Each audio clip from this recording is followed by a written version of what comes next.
नमस्कार दोस्तों, मैं doctor Shakeel Hussain, professor political science, government PG autonomous college Durg, Chhattisgarh. हमारा कॉलेज A+ ग्रेडेड कॉलेज है नेक के द्वारा। आज हम लेंगे इस वीडियो लेक्चर में पॉलिटिकल फिलोसफी में शुरू करेंगे प्लेटो से। उसके पहले सुकरात के बारे में, सोक्रेटिस के बारे में I will brief very important thing about Socrates, and then after I'll take Plato and his all concepts. In this particular video, I'll take Plato and his idea of form or concept of idea, and about Socrates, virtuous knowledge. In second video, I'll take other topics of Plato like justice, education, etc. इसमें हम लेंगे प्लेटो का आकार का, idea का सिद्धांत, concept उसका, क्योंकि उसको समझे बिना आजकल उसको बताना ज़रूरी हो, समझा जाता है। हम लोग जब पढ़ते थे तो ये नहीं बताया जाता था, और उसके बारे में कोई बहुत ज़्यादा लिटरेचर भी नहीं था। बाद में समझ में आया कि इसको समझे बिना प्लेटो को समझना बहुत मुश्किल है, ख़ास करके पॉलिटिकल फ़िलॉसफी में। जब आप पॉलिटिकल थॉट पढ़ते हैं तो किसी भी थिंकर को, जो उसका फ़िलासफ़र है, उसको फ़िलासफ़र जैसे ही पढ़ना चाहिए। अगर ज़्यादा डिटेल में जा सकें, जो हायर स्टडीज़ में बच्चे हैं, जो पीजी क्लासेस करते हैं, एमफिल वगैरह कर रहे हैं, या सिविल सर्विस की तैयारी कर रहे हैं, तो कोशिश करें फ़िलासफ़ी में उसको पढ़ने की। हॉब्स हो या लॉक हो या इवन मार्क्स हो, तो उसका जो मूल दर्शन है उसको समझने की कोशिश करें। उसके बाद पॉलिटिकल फ़िलासफ़ी तो फ़िलासफ़ी का एक हिस्सा है। तो जो फ़िलासफ़र होता है उसका बहुत बड़ा विचार होता है, उस विचार का एक राजनीतिक हिस्सा हम राजनीतिक दर्शन में पढ़ते हैं। तो इसलिए एक टुकड़ा पढ़ने से होल समझ में नहीं आता है, तो कहीं ना कहीं हमारा ज्ञान अधूरा रह जाता है। इसलिए मैं कॉन्सेप्ट ऑफ आइडिया लूँगा इसमें, और सोक्रेटिस के बारे में समझेंगे। तो जैसा मैंने आपको पहले वीडियो में बताया था कि जो पुराना पॉलिटिकल साइंस है, जो पॉलिटिकल साइंस को हम एंशिएंट पॉलिटिकल फिलोसफी कहते हैं। Ancient, medieval, modern and contemporary, ये 4 क्लासिफिकेशन है। जनरली 3 मिलता है, चौथा मेरा अपना क्लासिफिकेशन है कंटेम्प्रेरी का, क्योंकि मैंने पाया contemporary political philosophy is inherently different from its earlier form.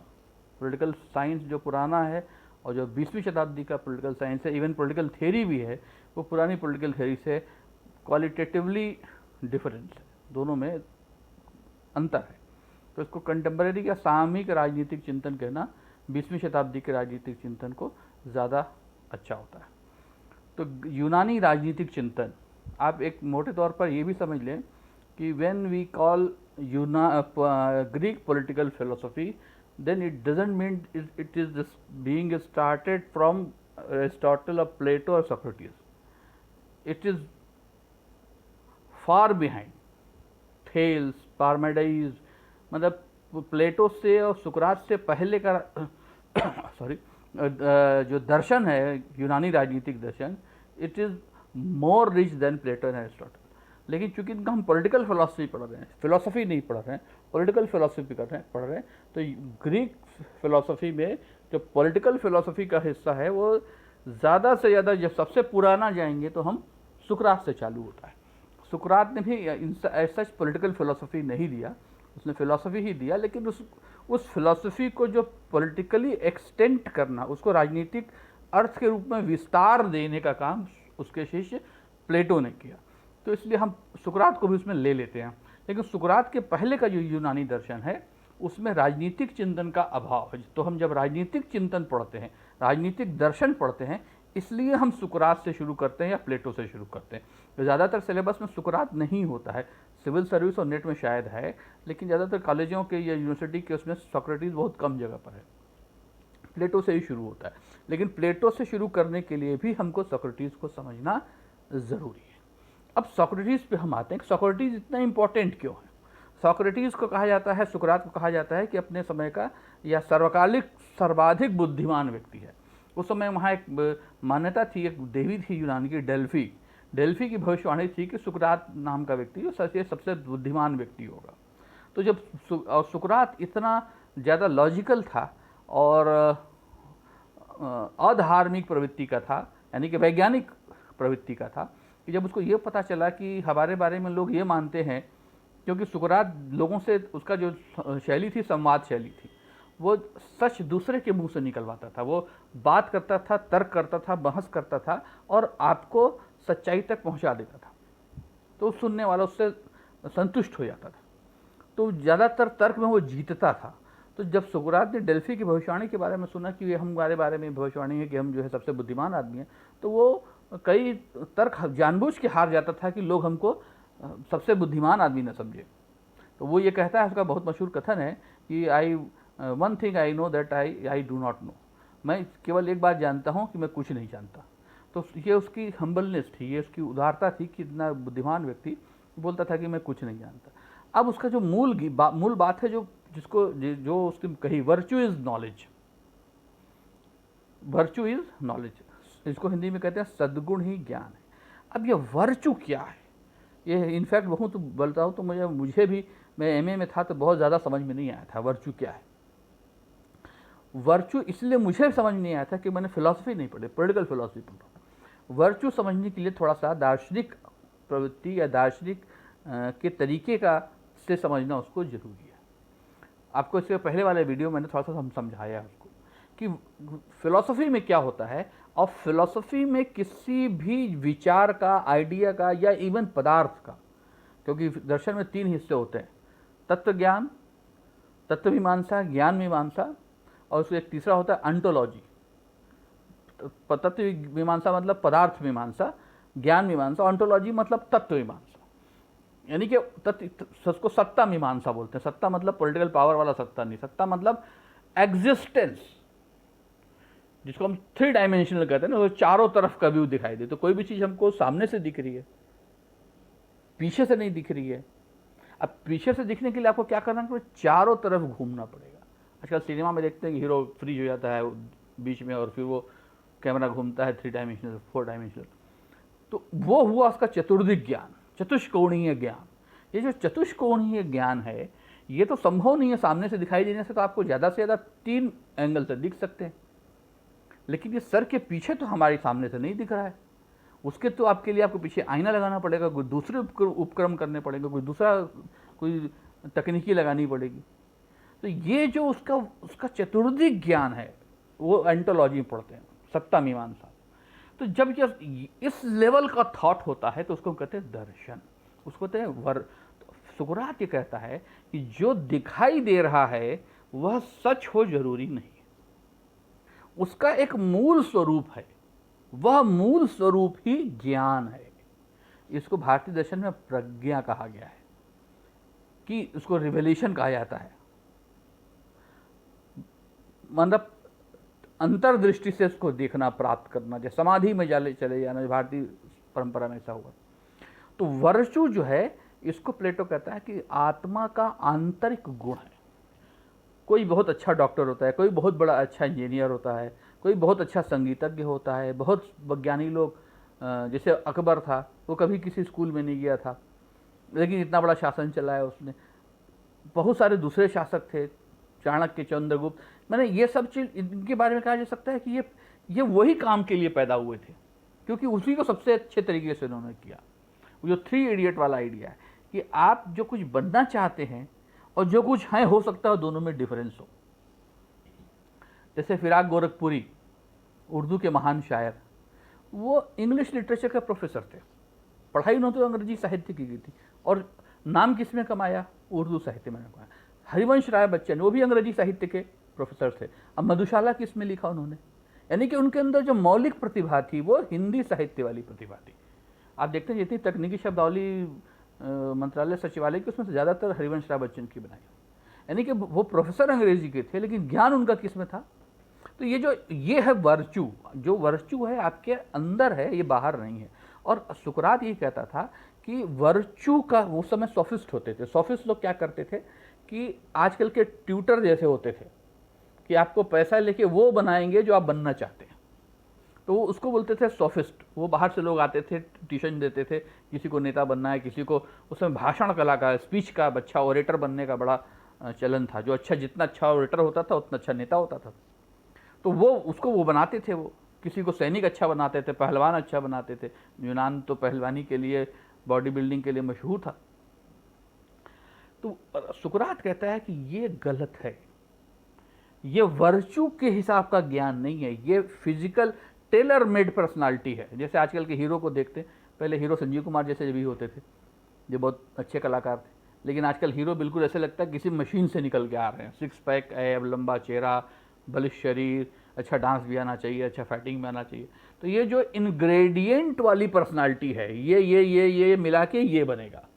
तो ये जो इंग्रेडिएंट वाली पर्सनालिटी है, that is not virtue. Virtue वो है जो आप बनने के लिए पैदा हुए, इसको पहचानना ही ज्ञान है। इसी एक आइडिया को प्लेटो लेके चलता है और उसी को आइडिया बोलता है। अब इस आइडिया जो कुछ समझे बिना प्लेटो का न्याय, प्लेटो का आदर्श राज्य बिल्कुल भी समझ में आने वाला। प्लेटो का आदर्श ऐसे पढ़ेंगे तो लगता है बड़ा मैकेनिकल है, अब बड़ा जो है वो बेवकूफ़ टाइप का आदमी था प्लेटो, क्या कि ऐसी ऐसी बातें लिखा है। लेकिन जब आइडिया समझेंगे उसका, जब वर्चुअल नॉलेज समझेंगे, तब समझ में आएगा कि ये, और प्लेटो से लेके आज तक सिस्टम में कोई ज़्यादा बदलाव नहीं हुआ है। तो इसलिए प्लेटो का जो फिलॉसफी है वो सुकरात के एक लाइन का जो सेइंग है उसका, वर्चू इज नॉलेज, इसी का टोटल एक्सटेंशन है द फिलॉसफी ऑफ प्लेटो।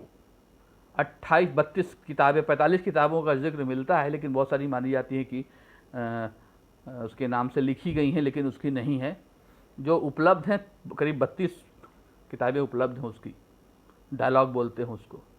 इतना बड़ा साहित्य लिखा प्लेटो ने आज से 2500 साल पहले, 2400 साल पहले, और उन सब में एक ही आइडिया है, वर्चुअस नॉलेज।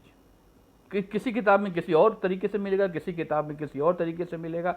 एक वीडियो में उसको भी बनाऊंगा, डायलॉग्स ऑफ प्लेटो, प्लेटो के डायलॉग, जो उसमें प्लेटो के अधिकांश डायलॉग का उसमें क्या कंटेंट है, उनका आपस में क्या को रिलेशन है। क्योंकि हम पॉलिटिकल साइंस में क्या पढ़ते हैं, the Republic, the Statesman, the Laws, ये 3 किताबें पढ़ते हैं, जबकि इन सभी किताबों से दूसरी किताबें लिंक्ड है।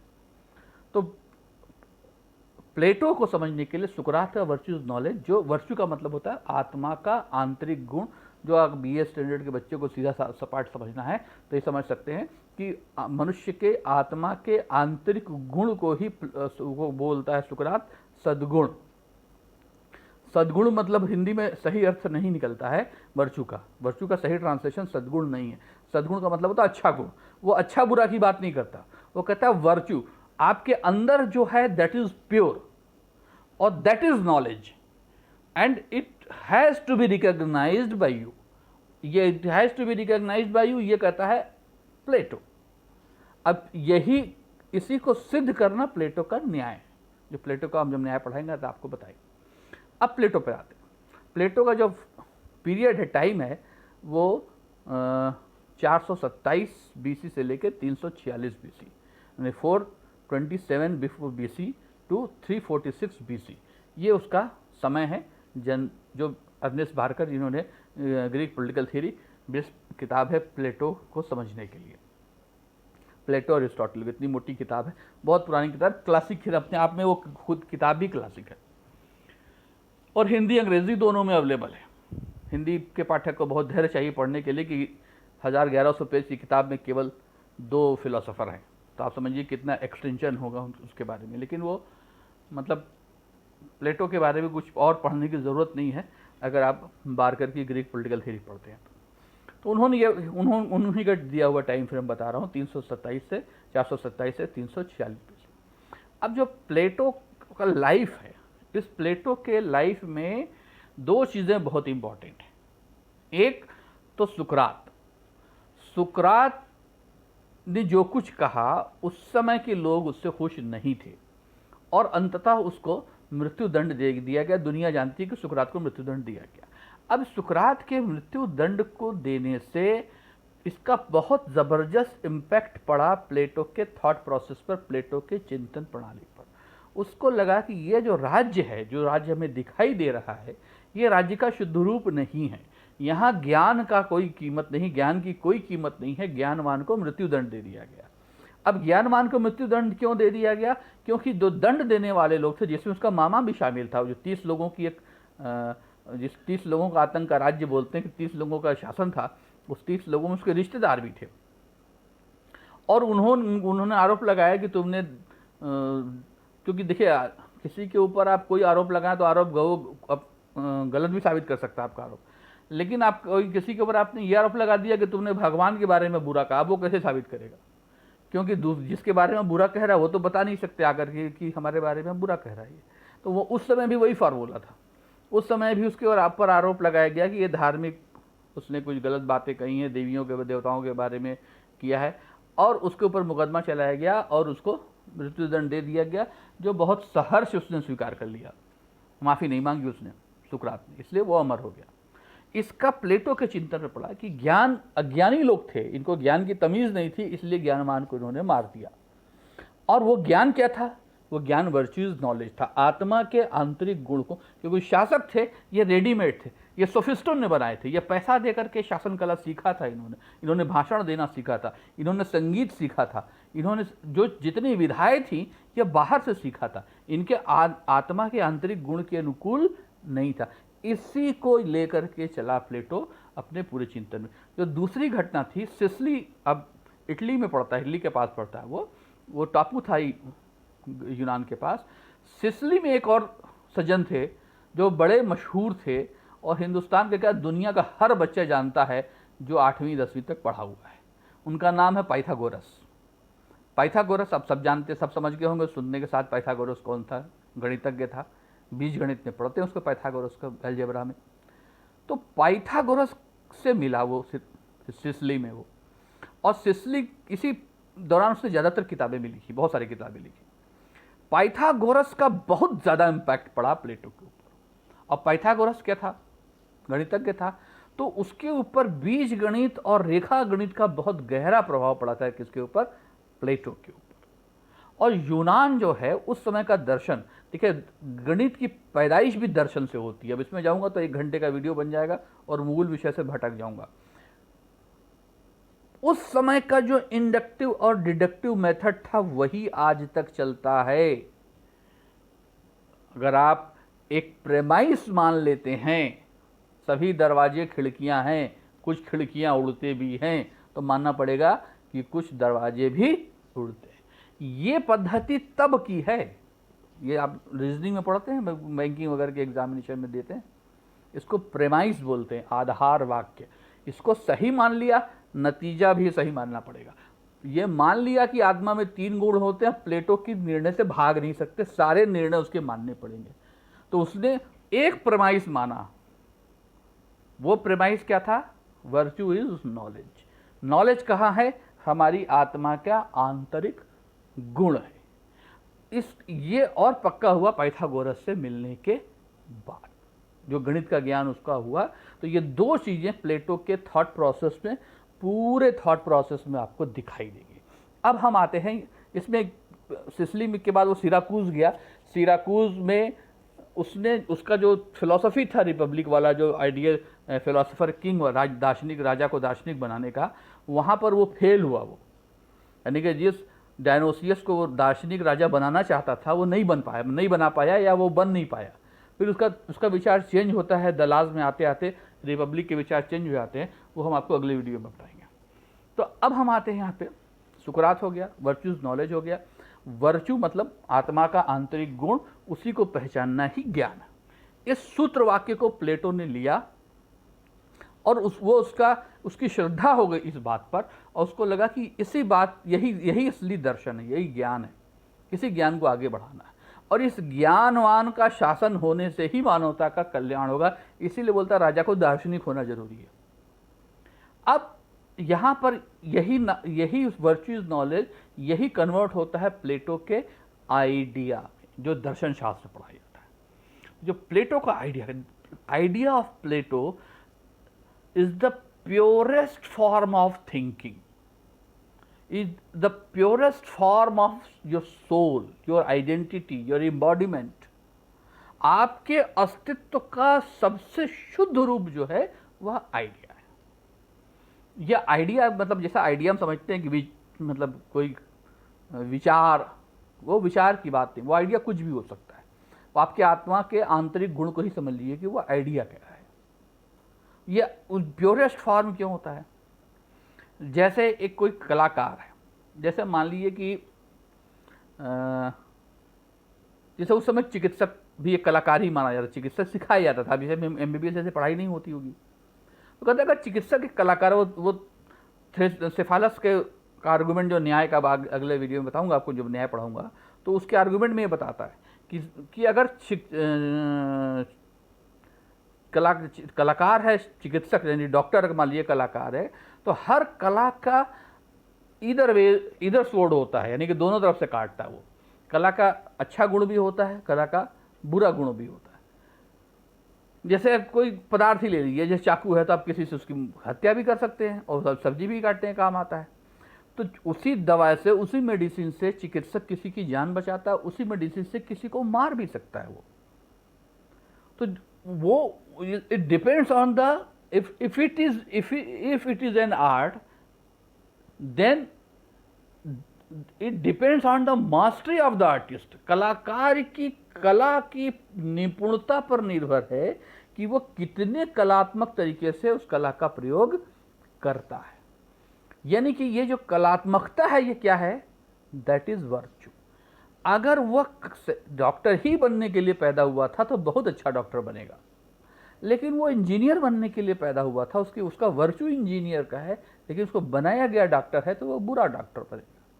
और यही है प्लेटो का आइडिया, कि जो उसका प्योरेस्ट फॉर्म है। वो आइडिया के बारे में कहता है कि जो चीज़ हम देखते हैं, वो कहता है रियलिटी और ट्रुथ, ये दोनों में अंतर होता है। जो हमें दिखाई दे रहा है, ये इसका अस्तित्व है, सामने दिख रहा है तो मना नहीं कर सकते कि नहीं है, लेकिन ये उसका शुद्ध रूप है। जैसे मैंने कहा कि ये आप हमको सामने से देख रहे हैं, लेकिन हमारे सर के पीछे बाल है कि नहीं है? टकला हूँ मैं यहाँ से, आपको नहीं दिखाई दे रहा है, हालांकि नहीं हूँ टकला मैं लेकिन आपको पीछे से नहीं दिख रहा है कि ये सर के पीछे बाल है कि नहीं है। तो ये जो आपका जो चतुष्कोणीय दृष्टि है, वो चतुष्कोणीय दृष्टि, दैट इज आइडिया। अब ये उसका जो ये पदार्थ के बारे में हो गया। वो कहता है इसी तरह राज्य, वो राज्य कैसा था? राज्य था खराब राज्य था। जो राज्य तो था, कानून बना रहा था, कानून को लागू कर रहा था, उसके हिसाब से सजा भी दे रहा था। सुकरात को सजा दे दिया, सुकरात मृत्युदंड होगी सुकरात, जबकि सुकरात जिंदा रहता तो कितनी और ज्ञान की बातें करता, कितना कल्याण मानवता का होता। तो ये जो राज्य है, ये रियलिटी है, but this is not ideal. And that very moment ideal state comes. अब शायद आपको जब मैं समझाऊंगा कि what is ideal state of Plato, आपके समझ आ जाएगा कि आइडियल स्टेट की नेसेसिटी क्या है। जो मैंने आपको पहले वीडियो में पॉलिटिकल फिलॉसफी, पॉलिटिकल थॉट में डिफरेंस बताया था कि ideal state is the purest form of state. If it is not purest form of state, that is can't be called an ideal state.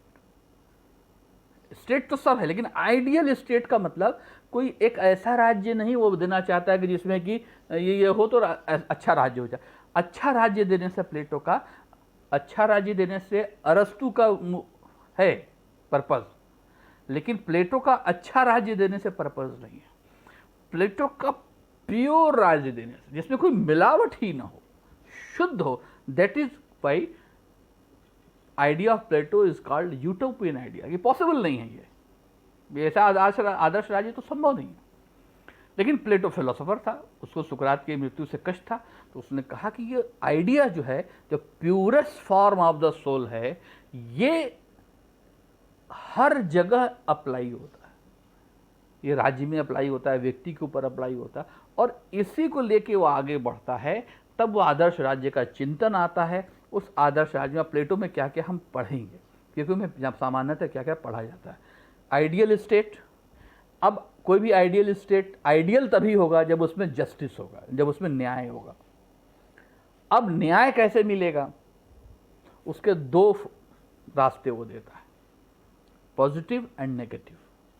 Positive path is education, शिक्षा का सिद्धांत, सकारात्मक रास्ता। Negative path, नकारात्मक रास्ता क्या है? कम्युनिज्म। अब नकारात्मक का जो आप जिस अर्थ में समझ रहे हैं वो उस अर्थ में नहीं है, वो जो मैं वो अगले वीडियो में बताऊंगा आपको। और इसके आइडियल स्टेट का जो कस्टोडियन है वो कस्टोडियन है फिलोसोफर किंग। ये है प्लेटो का आइडियल स्टेट। अब ये ideal state is an idea. What is idea? Plato philosophy इसको बोलता है फॉर्म,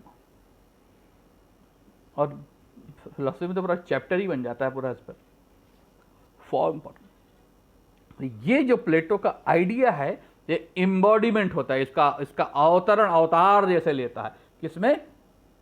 आदर्श राज्य में। अब इस आदर्श, जब ideal state is nothing but the embodiment of the concept of idea of Plato. Plato के आइडिया का अवतरण है क्या? आदर्श राज्य। इसको हम आपको अगले वीडियो में लेंगे। एक रीकैप कर लेते हैं क्या क्या मैंने आपके साथ चर्चा किया। सुकरात, virtues knowledge, virtues nothing but the inner part of our inner and pure part of our soul, and that is knowledge, that is has to be recognized and that will be recognized by a certain process what Plato is going to tell in Republican and in other dialogues. Plato यहाँ से लेता है virtues knowledge को, ही continues with this very notion virtues knowledge. उसको virtue को उसने एक अलग नाम दे दिया, that is idea, the concept of idea of Plato. और concept of idea, the purpose of the concept of idea is the every idea, every existence should be in its purest form, not in ideal form, should be in purest form। अपने आदर्श रूप में नहीं बल्कि अपने मूल रूप में होना चाहिए, और यह मूल रूप की प्राप्ति ही न्याय है। इसकी चर्चा हम आपसे अगले वीडियो में करेंगे। उम्मीद है शायद मेरी बात आप तक पहुंच पाई होगी। अगर लेक्चर पसंद आए तो लाइक करिएगा और चैनल को सब्सक्राइब करिएगा। धन्यवाद, नमस्कार।